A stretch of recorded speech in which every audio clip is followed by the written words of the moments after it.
Hello दोस्तों, स्वागत है आपका जे एडू में।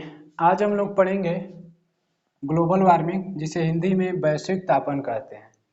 ग्लोबल वार्मिंग साइंस और पर्यावरण दोनों के पार्ट है। यही कारण है कि एग्जाम में बहुत सारे क्वेश्चन पूछे जाते हैं।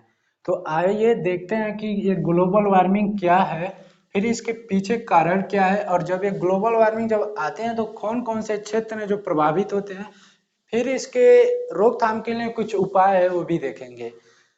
तो ग्लोबल वार्मिंग सामान्य अर्थों में देखा जाए तो पृथ्वी की औसत तापमान बढ़ जाना ही ग्लोबल वार्मिंग कहते हैं। ग्लोबल यानी ग्लोब हमारी पृथ्वी, और वार्म मतलब होता है गर्म होना, यानी पृथ्वी की तापमान बढ़ जाना ग्लोबल वार्मिंग कहते हैं। यहाँ लिखा भी है, सामान्य अर्थों में पृथ्वी की औसत तापमान वृद्धि हो जाना ही ग्लोबल वार्मिंग कहते हैं। और कभी कभी औसत तापमान इसका पूछ लिया जाए तो 14 डिग्री सेल्सियस से लेकर के 15 डिग्री सेल्सियस तक इसका औसत तापमान होता है। अब इसी में आता है एक इफेक्ट, हरित गृह प्रभाव, ग्रीन हाउस इफेक्ट। तो सबसे पहले ग्रीन हाउस गैस की संकल्पना जोसेफ फोरियर ने 1824 में दिया था। ग्रीन हाउस इफेक्ट एक ऐसी प्राकृतिक प्रक्रिया है जिसमें जो सूर्य द्वारा आती है इंफ्रारेड जब पृथ्वी पर, तो पृथ्वी के वायुमंडलीय गैसों द्वारा उसे अवशोषित कर लिए जाते हैं। तो उस अवशोषित करने वाली प्रक्रिया को ही ग्रीन हाउस इफेक्ट के नाम से जानते हैं। है कि कुछ तापीय विकिरण ग्रीन हाउस गैसों द्वारा अवशोषित कर लिए जाते हैं, तो उस अवशोषित करने की प्रक्रिया को ग्रीन हाउस इफेक्ट के नाम से जानते हैं। आइए एक और तरीका है इसको समझने के लिए। ये हमारी पृथ्वी है, तो इसके चारों ओर जो हमारा वायुमंडल है पृथ्वी का, तो जब सूर्य द्वारा इंफ्रारेड आती है तो यहाँ हमारे वायुमंडली को क्रॉस करके जब पृथ्वी से टकरा के वापस जाने के क्रम में कुछ किरणें को अवशोषित कर लिए जाते हैं और कुछ किरणें बाहर निकल जाते हैं। तो इस अवशोषित करने वाली प्रक्रिया को ही ग्रीन हाउस इफेक्ट के नाम से जानते हैं। और जब अवशोषित कर लिए जाते हैं तो तापमान में वृद्धि हो जाता है, और तापमान में वृद्धि हो जाना ही ग्लोबल वार्मिंग कहते हैं।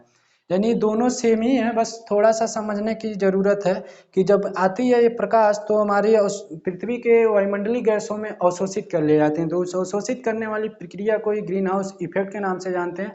जब अवशोषित हो जाते हैं तो तापमान बढ़ जाता है, और तापमान बढ़ जाना ही ग्लोबल वार्मिंग है। तो ग्रीन हाउस इफेक्ट का कारण ग्रीन हाउस गैसें ही हैं। तो वही देखेंगे कारण में कि वो कौन कौन से ग्रीन हाउस गैसें हैं जो हमारे ग्रीन हाउस को भी प्रभावित करते हैं और ग्लोबल वार्मिंग में तापमान का वृद्धि करते हैं। तो CO2 है, सबसे अधिक मात्रा में अवशोषित करता है कार्बन डाइऑक्साइड। फिर है methane CH4, CFC chlorofluorocarbon, ozone, फिर एक है नाइट्रस ऑक्साइड N2O।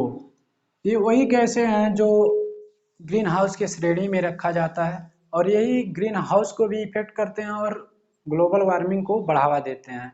और इन गैसों को बढ़ावा हम लोग देते हैं। जैसे एक कारण में दो भागों में विभाजित कर सकते हैं, एक मानवीय कारण और एक प्राकृतिक कारण। तो प्राकृतिक कारण में ज्वालामुखी और भूकंप के रास्ते जो निकलने वाली गैसें होती है वो हो जाएंगे प्राकृतिक कारण में, और मानवीय कारण में ये हो जाएंगे। तो इन गैसों को बढ़ावा देने के लिए हम लोग क्या करते हैं कि प्रदूषण करते हैं,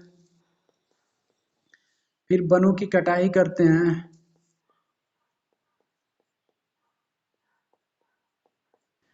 उद्योग और परिवहन के रास्ते से निकलने वाले जो अंधाधुंध धुआं है वही सब इन गैसों को बढ़ावा देते हैं।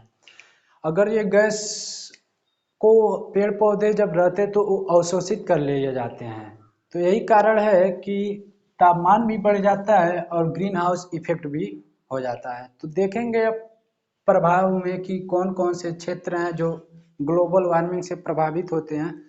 तो प्रभावित को भी दो स्तर पे देख सकते हैं, पृथ्वी पर क्या प्रभाव पड़ता है और मानव पे क्या प्रभाव पड़ता है।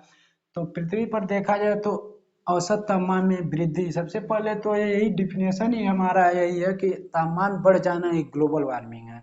तो देखेंगे कि पृथ्वी पे औसत तापमान बढ़ जाएगा, और जब औसत तापमान बढ़ जाएगा तो जलवायु परिवर्तन हो जाएगा।